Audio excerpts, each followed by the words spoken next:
Welcome back to the Deep Dive, everyone. We're here again to take complex stuff, break it down, and give you the insights you need, all straight from the source material. And today, we're tackling something that honestly pushes back against a lot of the fitness noise out there. You know, the whole go harder, push till you drop mentality. Exactly. We hear it constantly. Max effort, high intensity, pain equals gain. Right. But the research we've been looking at points somewhere else. It suggests that maybe, just maybe, the biggest, most lasting fitness gains don't actually come from all that suffering. They come from something, well, smarter, more moderate. So today we are diving deep into Zone 2 cardio. This is really for anyone out there who feels kind of burned out by endless HIIT sessions or just pushing to the absolute limit all the time. Yeah, our mission today is to sort of uncover this foundational path, something sustainable, something that actually builds real fitness resilience from the ground up. It's about finding out why sometimes going a bit easier is actually the smarter way to train. Okay, let's unpack this because I think for a lot of people, hearing train easier sounds, well, wrong. It feels counterintuitive. It absolutely does, given the messaging. But we need to shift perspective. Think less about the calories you burn right now in this one session, and think more about optimizing your body system for the long haul. Zone 2 isn't about collapsing in a heap. Right. It's about conditioning the engine, the metabolic engine, that supports literally everything else you do physically. We're moving away from just maxing out. So finding that sweet spot. Exactly. That energy sweet spot where your body's cellular machinery, especially for endurance, gets this incredible overkill. Okay, so first things first. For anyone listening who's maybe heard the term but isn't totally sure, what is Zone 2 technically? Like, what does it feel like? So Zone 2 is basically exercising at a light to moderate intensity. Your heart rate is definitely up, you're working. But the key, the real practical definition, is can you talk comfortably? Can you hold a conversation in full sentences without, gasping for air between words? Ah, the famous talk test. That's the one. It should feel like, yeah, this is effort, but it's a comfortable discomfort. You feel like you could probably hold this pace for, say, 45 minutes, maybe even longer. Got it. And you mentioned heart rate. We should probably give people some concrete numbers too, right? It's not just about feel, especially if you have a tracker. Yeah, absolutely. Having numbers helps. Across all the research, Zone 2 consistently lands between 60% and 70% of your maximum heart rate, your max HR. 60 to 70%, okay. And that specific window, that percentage range, it's really vital. It's where your body hits this perfect balance between having enough oxygen coming in and the metabolic demand being just right to really maximize using fat for fuel. So if you go lower. Not enough stimulus, really. Your body doesn't feel the need to adapt much. And high. Go higher into Zone 3 or 4, and the demand gets too intense for fat burning to keep up efficiently. Your body panics a bit and switches hard over to using carbohydrates, glucose, which is faster but less sustainable. Okay, that makes sense. Let's make it super practical, though. Forget the gym metrics for a second. What kind of everyday activities would put a typical person into this zone?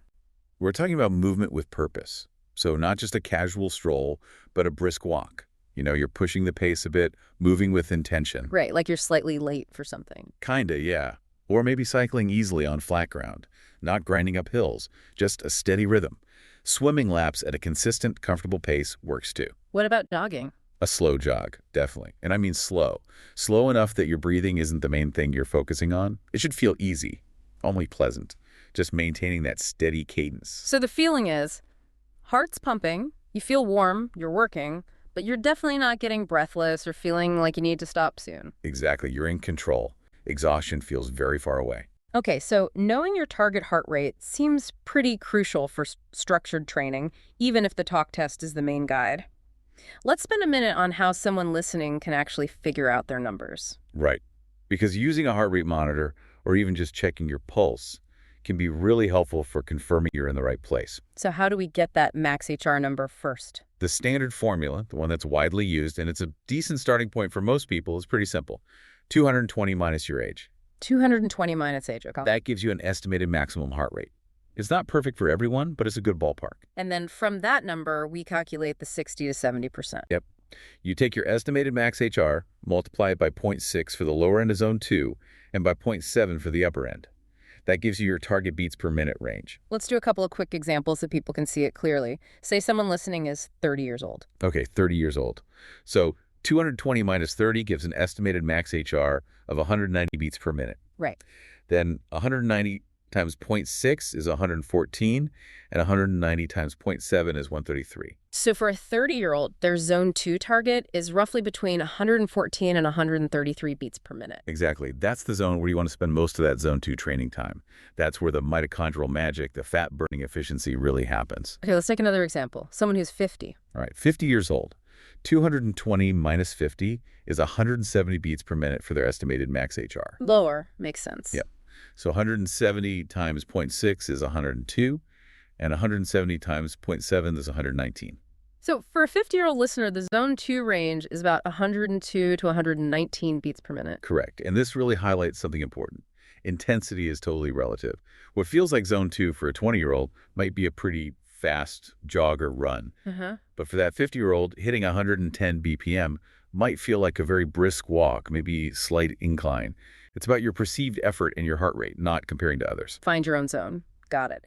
Okay, so we know what it is, how to find it, how to feel it. Now let's get into the real why. This is the deep dive part, the cellular stuff. Why this intensity? Why is it the fat-burning sweet spot? Right. To really get this, we need to understand how your body picks its fuel during exercise. It basically has two main options. Okay. Stored carbohydrates, that's mostly glucose in your muscles and liver, and stored body fat. Carbs and fat. Yep, and the body's choice between those two, it almost entirely comes down to how intense the exercise is and how much oxygen is available to the muscles. So when you're going all out, like sprinting... Your body needs energy now. Yeah. Instantly. And breaking down glucose, the process called glycolysis, is super fast. It doesn't need a ton of oxygen right at that moment. Quick energy burst. Exactly. It delivers ATP, which is energy currency, very rapidly. But it's not very efficient overall, and it produces lactate pretty quickly. That's what leads to that muscle burn and fatigue. So zones 3, 4, 5, the harder zones, they're mostly burning? Primarily glucose. You're chewing through those limited carb stores really fast. But zone 2 is different. We're not going that hard. Precisely. The intensity is moderate, which means your heart and lungs can easily supply plenty of oxygen to your working muscles. You're in an aerobic state, meaning with oxygen. Okay. And in that aerobic state, with plenty of oxygen around, the body says, okay, I don't need energy that fast. I can use the more efficient, sustainable fuel. And it preferentially shifts towards using stored body fat. Because fat metabolism needs that oxygen. Yes. Breaking down fat is a bit slower than breaking down glucose, but it yields way more energy per molecule. And critically, your fat stores, even in a very lean person, are enormous compared to your carb stores. Practically limitless for exercise purposes. Pretty much. So zone 2 trains your body to tap into that vast, efficient fuel tank. So it's not just about burning some fat during the workout. It's about training the system to become better at using fat all the time. That's the massive distinction, yes. And this leads us right to the real heroes at the cellular level, the mitochondria. The power plants of the cell. I remember those from biology class. Exactly. And this is where it gets really interesting. If zone 2 training had like a motto, it would be build better mitochondria. These little organelles are literally where fat and oxygen get combined to produce tons of aerobic energy. So we know they make energy, but what does zone 2 do to them specifically? It's not just making them work, right? No, it's making them better and making more of them. Two key things happen. First, mitochondrial biogenesis. Meaning? Making new ones. Consistent zone 2 work basically sends a signal to your muscle cells saying, hey, we need more machinery to handle this sustained aerobic effort, especially fat burning. So your body literally builds more mitochondria within the muscle cells, more power plants. Wow, okay. Building capacity. And second, the mitochondria you already have become functionally better. They improve their ability to oxidize fat, meaning they get more efficient at pulling energy out of fat molecules. They upgrade their performance. So it's a deep, fundamental change happening inside the muscles. We're literally rebuilding the engine to run cleaner and longer on fat. You got it. And that increased ability to mobilize and use fat, that's the secret sauce for endurance. If your body gets really good at using fat during a long run or bike ride, it saves or spares your limited glycogen, your carb stores. You keep that fast-burning fuel in reserve for when you really need it, like accelerating up a hill or that final sprint. That makes so much sense why endurance athletes spend so much time in this zone. It's their bread and butter. It builds the foundation for everything else. And this ties directly into sustainability, right? You can't do super high intensity every day, but zone 2 is different. Exactly. You simply cannot trigger these deep metabolic adaptations by going hard for, say, 20 minutes twice a week. The signal isn't strong or consistent enough. It needs volume. It needs volume. Zone 2 allows you to accumulate that necessary volume 30, 45, 60 minutes, even longer session after session, week after week, without wrecking your muscles or frying your nervous system. Less wear and tear. Much less. That consistent, quality work, that's the deposit you make each week that drives the mitochondrial growth and the fat-burning efficiency over the long term. It's patient work. Okay, let's pivot slightly. Because burning fat is great, people want that. But the sources really emphasize that the benefits go way beyond just weight management. We're talking systemic health improvement. Absolute critical point. Zone 2 isn't just a weight loss tool. It's about building a robust aerobic foundation that supports overall health and longevity. So think about endurance athletes again. You mentioned they use this foundationally. Yeah, look at models like polarized training, sometimes called the 80-20 rule. The vast majority of their training time, like 80%, is spent deliberately in Zone 1 and Zone 2, easy aerobic work. 80%? Yes, because that massive aerobic base built in Zone 2 is what enables the high-end performance. It lets them go longer, harder, and crucially recover much faster from the small amount, the 20% of high-intensity work they do. Okay, let's talk heart health, the actual muscle. How does this moderate intensity benefit the heart itself? We're looking for positive changes, adaptations, in the heart muscle. Consistent Zone 2 work helps strengthen the left ventricle, that's the main chamber, pumping oxygenated blood out to your body. Okay. This improves something called stroke volume. Stroke volume. Can you explain that a bit more? Sure. Stroke volume is simply the amount of blood your heart pushes out with each single beat.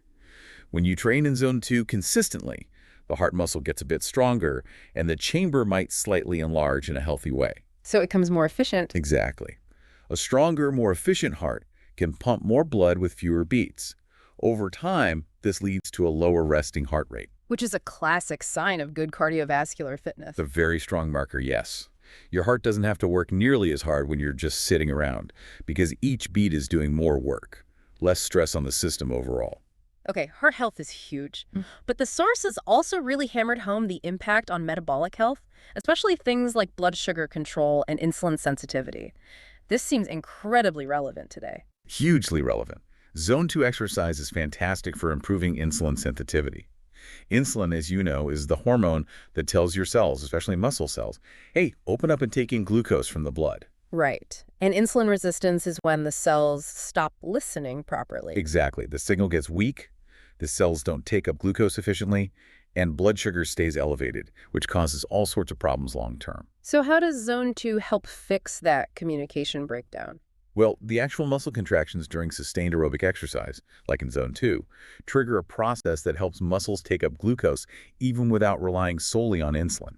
It involves moving more of these things called GLUT4 receptors to the muscle cell surface. GLUT4 receptors, what are those? Think of them like doors or channels on the muscle cell membrane. When they move to the surface, they open up and allow glucose to flow from the bloodstream into the muscle cell. Ah, okay. Exercise opens the doors. Pretty much. Zone 2 exercise encourages more of these GLUT4 doors to come to the surface and stay there longer. So your muscles just get much, much better at pulling glucose out of your blood, which helps keep blood sugar stable and improves your overall metabolism. That's a really powerful effect beyond just burning calories during the exercise itself. It's a deep metabolic reset, improving how your body handles fuel 24/7. Another big area mentioned was stress management, specifically cortisol. How does Zone 2 fit in there? This is a fascinating contrast to high-intensity work. A really tough HIIT session, while great for some aspects of fitness, is undeniably a stressor to the body. Yeah, it feels stressful. And it causes a significant sharp spike in cortisol, your main stress hormone. Doing that day after day, chronic high intensity, can actually lead to chronically elevated cortisol. Which isn't good. Not at all. It messes with sleep, can encourage belly fat storage, impacts recovery. It's a cascade of negative effects if it stays high. So you could be training hard but sort of fighting against yourself hormonally? You absolutely could be. Zone 2, however, is generally the opposite. It's gentle on the nervous system, It stimulates blood flow, releases endorphins, feels good, but doesn't trigger that same massive stress response. In fact, the research suggests Consistent zone 2 exercise can actually help lower circulating cortisol levels over time. So it's almost like active stress relief. It can absolutely function that way. It's anti-inflammatory, it calms the system down, it's therapeutic movement. Which makes it perfect for active recovery days, right? Between harder workouts. Ideal. Yeah. Absolutely ideal. You get blood flowing to help repair muscles from a previous hard session. You keep the metabolism gently humming. You lower systemic stress. Yeah. It sets you up perfectly for your next challenging workout or, frankly, just dealing with a stressful day at work. And the final benefit that seems really crucial is just how accessible this is. This might be the most important factor for long-term success for most people. Zone 2 is, by definition, usually low impact. Right. Brisk walking, cycling, swimming. Exactly. These activities are generally very kind to your joints. You don't have the same risk of overuse injuries, shin splints, tendinitis that can often plague people who only do high-impact, high-intensity stuff. So pretty much anyone can start. If you can walk, you can start building your Zone 2 foundation today. It doesn't matter what your current fitness level is. The barrier to entry is incredibly low, which makes sticking with it so much easier. Okay, this is all great. We understand the why. The benefits are clear. Let's get super practical now. How does someone listening actually do this effectively? Maybe without needing a fancy heart rate monitor right away. Good question. Because while the tech is helpful for confirming things, you absolutely don't need it to get started. Your own body gives you the best feedback. So the built-in tools. Exactly. We have two really simple, reliable ways to gauge if you're in the zone: your breathing and how hard it feels. Let's start with the breathing one, the talk test again. How does that work exactly? Okay, the talk test is your absolute go-to guide for Zone 2. The rule is you should be able to carry on a normal conversation, speaking in full, complete sentences. Your breathing will be noticeably deeper or faster than at rest. Maybe you take a slightly more deliberate breath between sentences, but you shouldn't be gasping or struggling to get words out. The conversation itself should feel relatively comfortable. And what's the check for being too slow? The classic check is singing. If you could easily sing along out loud to a song you're listening to, hitting the notes and holding them, you're probably going too easy, likely in Zone 1. Okay. But if you try to sing in Zone 2, you'll find you just can't sustain the notes. You'll run out of breath. That inability to sing, but the ability to talk, that's the Zone 2 sweet spot. Can talk, can't sing. Got it. What about the other method, perceived effort? Right, the rating of perceived exertion, or RPE, it's a simple scale, usually 1 to 10. Where 1 is like sitting on the couch. Exactly, no effort. And 10 is absolute maximum all-out sprint, can't take another step effort. For Zone 2, you're aiming for a 4 or a 5 out of 10 on that scale. 4 or 5, what does that feel like? It feels like moderate work. You definitely feel your body working. You're probably starting to sweat a bit. Your breathing is elevated. But crucially, you feel totally in control. You feel like, yeah, I could keep this up for a good while longer. And if you start creeping up to a 6 or 7... That's typically Zone 3. That's where you start feeling more strained. Conversation becomes difficult. You're breathing much harder. And you know you probably couldn't hold that pace for 45 minutes. That's where you start burning more carbs and accumulating more stress. So aiming for that 4 or 5 feeling is key. So talk tests and RPE 4 or 5 are the main guides. Smartwatches can help confirm the heart rate, but aren't essential to start. Exactly. Use your body's feedback first and foremost. Now the big question, time commitment. If volume is the driver for these adaptations, how much Zone 2 do we actually need per week to see these benefits, the fat burning, the heart health stuff? The general consensus from the research, the sort of target range for really optimal results, seems to be somewhere between 150 and 180 minutes per week. 150 to 180 minutes. So that's 2.5 to 3 hours total per week spent in Zone 2. Correct. That might sound like a lot initially, especially if someone's used to, say, quick 20-minute HIIT workouts. It might seem daunting, but remember, the intensity is low. It's sustainable. It doesn't wipe you out. Yeah. And you can break it up very flexibly across the week. Okay, let's look at those scheduling options. How could someone fit that in? Well, probably the most common approach is shorter, more frequent sessions, like 30 minutes, 5 days a week. Okay, that fits into a lunch break maybe before or after work. Manageable. Totally. Option 2, if you prefer slightly longer workouts but fewer days, maybe 45 minutes, 4 days a week, still hits that 180-minute total. Right. And option 3, if you like longer sessions, maybe on the weekend, you could do 60 minutes 3 days a week, perhaps 2 longer weekend sessions and 1 midweek. So the key isn't really how you slice it, but hitting that total weekly volume consistently. Consistency is everything. Yeah. You're essentially teaching your body a new metabolic skill. And like learning any skill, it requires regular practice. Frequent, steady exposure is what drives the change. Okay. And since walking is so accessible, let's touch on that beginner-friendly walking plan that was mentioned. How would someone start with walking and build up over, say, 4 weeks? Yeah, starting slow and building gradually is crucial to avoid doing too much too soon and to let the body adapt. So week 1, the recommendation is super conservative. Okay. Just aim for 3 sessions that week. Each session is only 20 minutes of brisk, purposeful walking. The main goal in week 1 is just hitting that RPE of 4 or 5, finding that zone 2 feel. 3 times 20 minutes. Very doable. Then what? Then you gradually increase the duration primarily, maybe add a session. The goal isn't necessarily to walk faster yet, just longer in the zone. Building the time, the volume. Exactly. So by the time you get to week 4, the target might be something like 4 or maybe 5 sessions per week, and each session has built up to around 35 or 40 minutes long. Okay, so a steady progression over the month. Right. That allows your mitochondria time to start adapting, keeps your joints happy because you're not shocking the system, and most importantly, it helps solidify the habit of doing it. And there was a nice tip in there about making it enjoyable, too. Yes. This is huge for adherence. Consistency is just so much easier if you don't dread the activity. Makes sense. So find somewhere pleasant to do your zone 2. Walk in a park, cycle along a nice path, listen to a podcast you love, or some great music. If the experience itself is positive, you're far more likely to stick with it long enough to see the real benefits. Make it something you almost look forward to. That's great practical advice. Okay, now we need to address the elephant in the room for many fitness enthusiasts.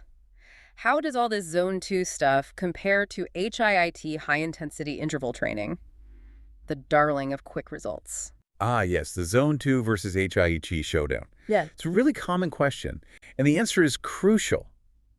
It's not about which one is better. That's the wrong way to think about it. Okay. They do fundamentally different things. They train different systems and have different costs and benefits. They aren't interchangeable. All right, let's break that down. What is HIIT really good at? What's its specialty? HIE's strengths are clear. It burns a ton of calories in a very short amount of time and often has a significant afterburn effect, the EPOC. Right. It's also arguably the fastest way to improve your VO2 max, your absolute ceiling for aerobic capacity. So quick calorie burn, peak performance boost. Exactly. And it trains your body to tolerate high levels of metabolic stress and fatigue.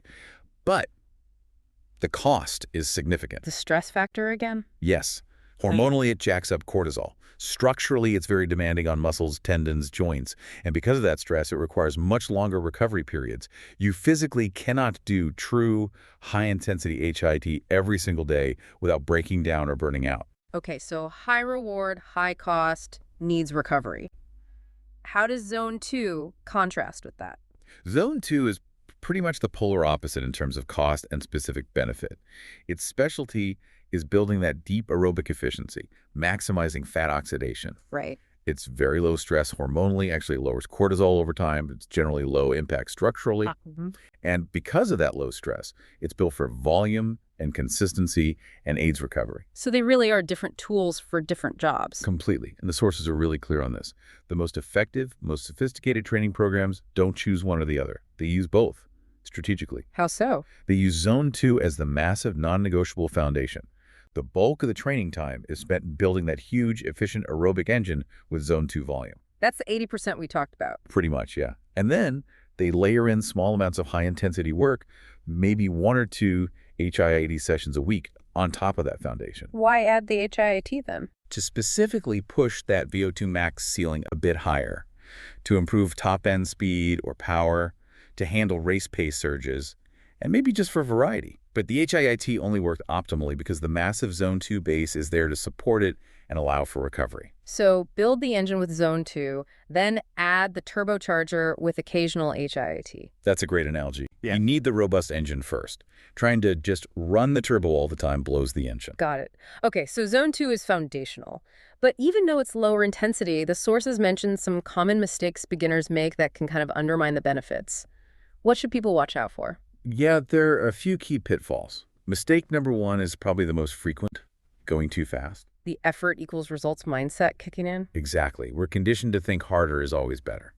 But if you find yourself getting breathless, unable to hold that conversation easily, feeling that deep muscle burn, you've pushed out of zone 2. And into zone 3 or higher. Right. And at that point, you've shifted away from maximizing fat burning, and you're just burning more glucose and accumulating more stress than necessary for the goal of zone 2 adaptation. The fix is simple. Slow down until you can comfortably pass the talk test again. Swallow your pride. Good advice. Okay, mistake number 2 was about duration. Doing it, but not for long enough. Yes. Someone might nail the zone 2 intensity perfectly, hit that RPE 4-5, but they only do it for, say, 10 or 15 minutes. What's wrong with that? Better than nothing. It is better than nothing, absolutely. But you're missing the sustained signal needed for the big adaptations. The real magic of zone 2, the significant mitochondrial changes, the improvements in fat oxidation capacity, the heart strengthening, those things really start to compound and kick in when the sessions last at least 30 minutes. And ideally up towards 45 or 60 minutes. So the body needs that sustained time in the zone to get the message. It seems so. It needs that consistent, prolonged demand to say, okay, this isn't just a brief effort. I need to fundamentally upgrade my aerobic machinery and fat-burning pathways. Short bursts don't send that strong upgrade signal. Okay, duration matters. And mistake number 3 is the classic one. Inconsistency. The bane of all fitness goals. You just can't expect to overhaul your body's entire energy system with sporadic effort. Makes sense. These aerobic adaptations, the better insulin sensitivity, the stronger heart, they build up slowly, brick by brick, over weeks and months of routine work. Your body adapts to what it does regularly. 3 or 4 solid zone 2 sessions every single week will genuinely transform your physiology over time. One session here and there, not so much. Consistency is king, as always. And the final mistake, or maybe caution, was about remembering zone 2 isn't the only thing needed for fitness. Absolutely. Vital point. Zone 2 is incredible for your cardiovascular system, your endurance, your metabolic health. But it does almost nothing to build or even maintain muscle strength or bone density. So you won't get stronger muscles just by walking or cycling slowly. Nope. You need resistance training for that. Lifting weights, bodyweight exercises, resistance bands, something that challenges your muscles to overcome significant force. For a truly well-rounded, resilient, healthy body, you need both. The aerobic engine from zone 2 and the strength and structural integrity from regular resistance training. They complement each other perfectly. You don't neglect the strength work. Got it. Wow, this has been incredibly thorough. We've really gone deep into zone 2. Yeah, it's a powerful concept. I think the main theme that keeps coming through is that maybe the smartest path to long-term fitness and health isn't about constantly pushing harder and harder, but about building this really solid, efficient foundation first, training smarter. Exactly. We've seen how consistently working in this moderate zone can fundamentally improve how your body uses fuel, boost your endurance by upgrading your cellular power plants, make your heart stronger and more efficient, improve metabolic health, and maybe most importantly, it's a type of exercise you can actually stick with for the long haul. Building that resilient foundation, as you said. This is the core idea. Okay, so for our final thought today, something for you, the listener, to chew on.